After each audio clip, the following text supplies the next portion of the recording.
Let me now share about what we know about this novel coronavirus.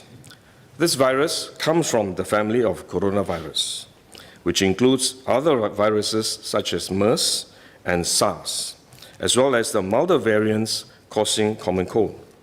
The medical consensus at this moment is that the novel coronavirus is more transmissible, but appears less deadly than SARS. Evidence suggests that the rate of human-to-human transmission of this virus appears to be higher than that of SARS. For now, the evidence also suggests that transmission is mostly via droplets.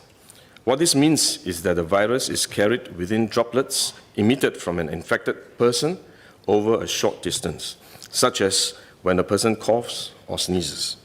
If these droplets come into contact with the eyes, nose, or mouth of an individual, directly or indirectly through hands that have come into contact with these droplets, the individual may become infected.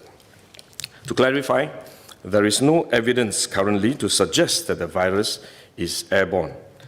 There are other viruses, such as the chickenpox, which can easily be transported via air currents and do not require droplets to contact the eyes or nose. The novel coronavirus is not in this category of viruses. The novel coronavirus could also transmit through surface contact. Let me explain. When a person sneezes or coughs, the droplets fall onto the surfaces of tables and chairs, and the virus may remain alive for up to a few days.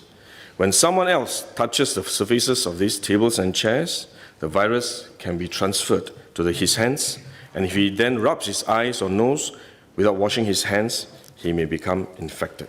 So we should wash our hands. This is also why we only quarantine the close contacts of confirmed cases.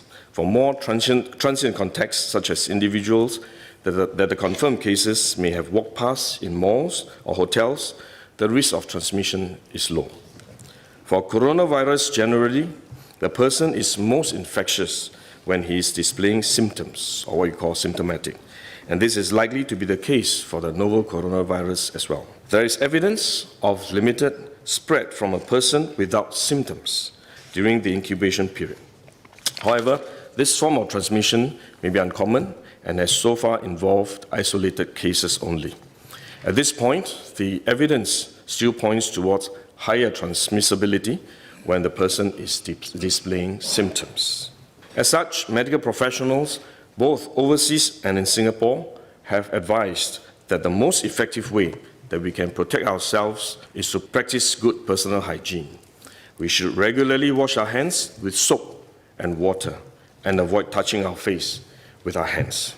These may sound simple, but actually they're very difficult to do because all of us touch our face all the time. Even at a meeting when we have on this ministry task force, while I was speaking, I was touching my face until Minister Lawrence Wong nudged me with his elbow and said, "Stop touching your face."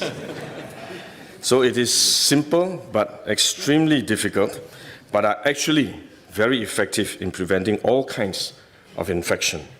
Potential infection from asymptomatic persons, in fact, is less likely to be from coughing or sneezing directly because they don't have symptoms. They are not sneezing or coughing, but more likely by touching contaminated surfaces, for which masks offer no protection. Wearing a mask when we are well often gives us a false sense of security instead, and we are more likely to touch our faces when we constantly adjust our masks, which is one way the disease spreads. At the same time, we need to protect others, our loved ones, friends, colleagues, and fellow Singaporeans that we come into contact with. If we are sick, we should rest and recover at home as far as possible. If we do need to go out to see a doctor, for example, we should wear a surgical mask to protect others. So this is when mask is needed, when we are unwell and have to go out.